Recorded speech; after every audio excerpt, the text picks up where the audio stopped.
Hey guys, Keith Engel, TGI Sports Talks weekly vlog. How are you today? Won't take up much of your time, I promise you.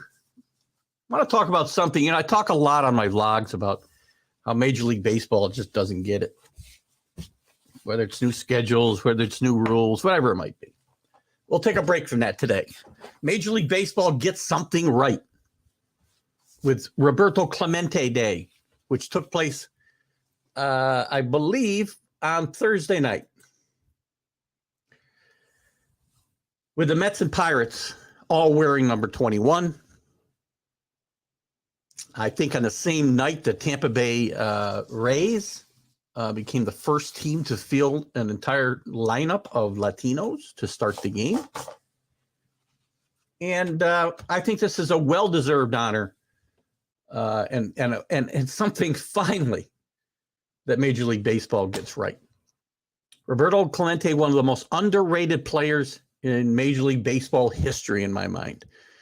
Not appreciated when he first came to the major leagues, was in the Dodgers system, played ball in Montreal, his AAA ball in Montreal, never made it to the Dodgers, as Branch Rickey, who left the Dodgers and went to the Pirates, found a way to maneuver Roberto Clemente to the Pirates organization, where he became a star in the 60s, leading the Pirates to a World Series or helping lead the Pirates to a World Championship in 1960 over the Yankees, and again in 1971 over the Orioles, where, at 30, gosh, I want to say he was 71. He was probably 38 years old in 1971. He finally got a chance on the national stage. The World Series was against the Orioles.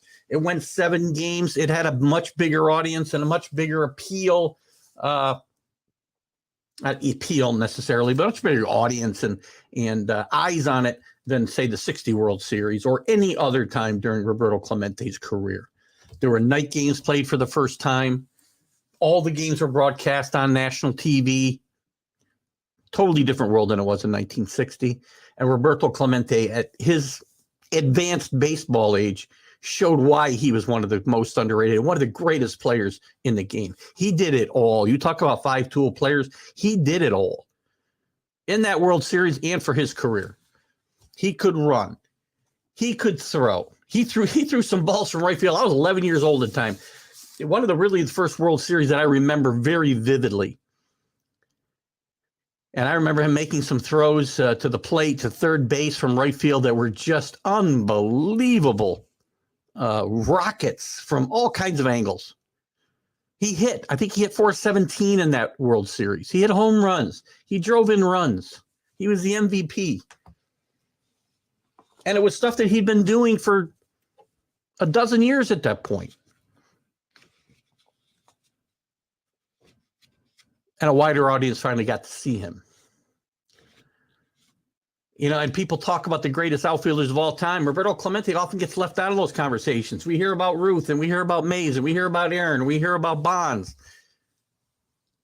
Rightfully so. Mantle. On and on. And rightfully so. Roberto Clemente belonged on that stage with those great players. Battled some injuries, didn't hit for the power, so he didn't have the gaudy numbers, but he was consistent, hit for high average, could hit more home runs, and probably sacrifice part of his game. That was only part of who Roberto Clemente was, though. The player on the field, he was a great humanitarian who led relief efforts for different causes all over the world, starting in his native Puerto Rico. And it was those same humanitarian efforts that tragically cost him his life on New Year's Eve, 1973. There was a 72. My bad. Hang on 1 second here. Oh, no, I'm losing the year. 1972. So we're heading into 73. New Year's Eve, 1972. He was had chartered his own plane to take goods that were badly needed in Nicaragua, who had been badly hurt by an earthquake. And the plane sadly was overloaded, and it crashed shortly after takeoff, and Roberto's body was never found. But this was who Roberto Clemente was. A great ball player, a giving human being. And I think baseball did a smart thing when they named their humanitarian award the Roberto Clemente Award, which many of those recipients, both active and retired, were on the field Thursday night for this event. Any player who ever won the award was allowed to wear number 21 that night.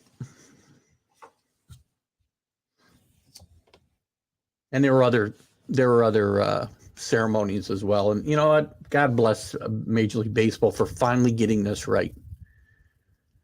Roberto Clemente, helped lead an entire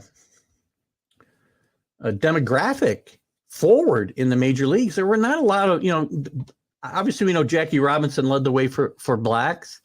And in many ways, Roberto Clemente was one of the forerunners of the same type of integration for the Latinos.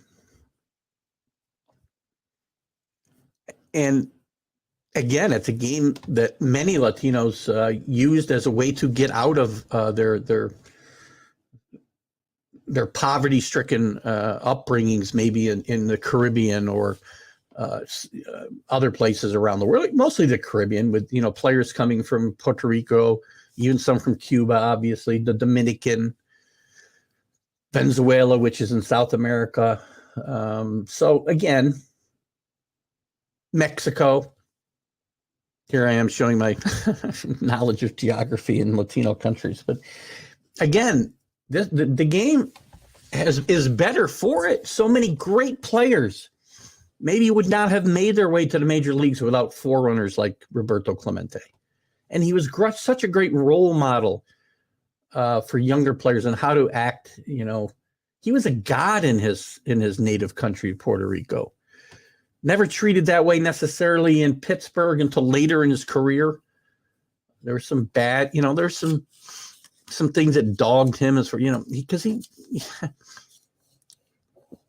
was a different kind of guy, the language barrier and announcers insisting on calling him Bobby instead of Roberto, little tiny digs at his heritage and who he really was.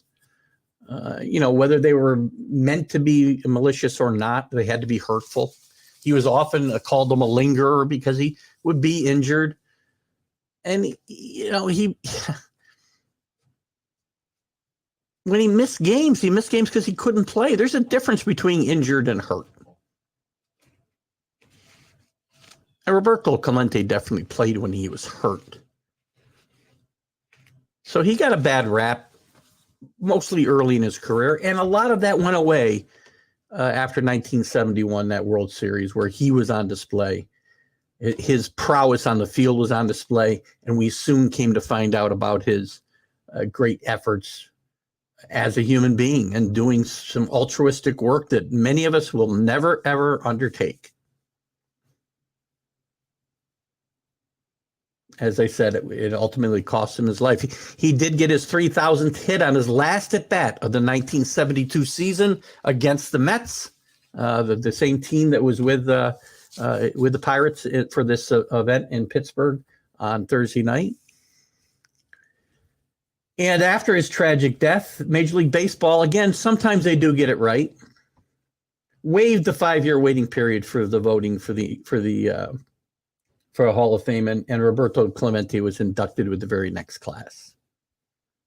Well-deserved honor for Roberto getting this, and his family getting this honor on Thursday night. I hope this is a tradition that baseball continues.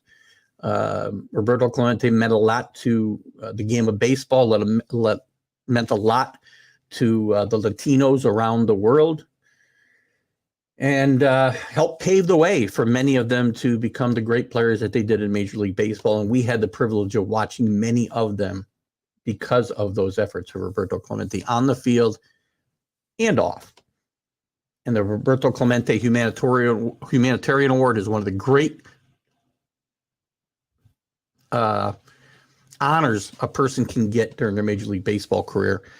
And I'm glad to see Roberto Clemente getting his just due here as the Pirates and Major League Baseball get this right. So, guys, feel free to chime in.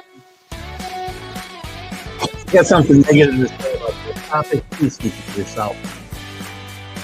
There's nothing bad to say about Roberto Clemente. And if you got something bad to say, we'll have a problem.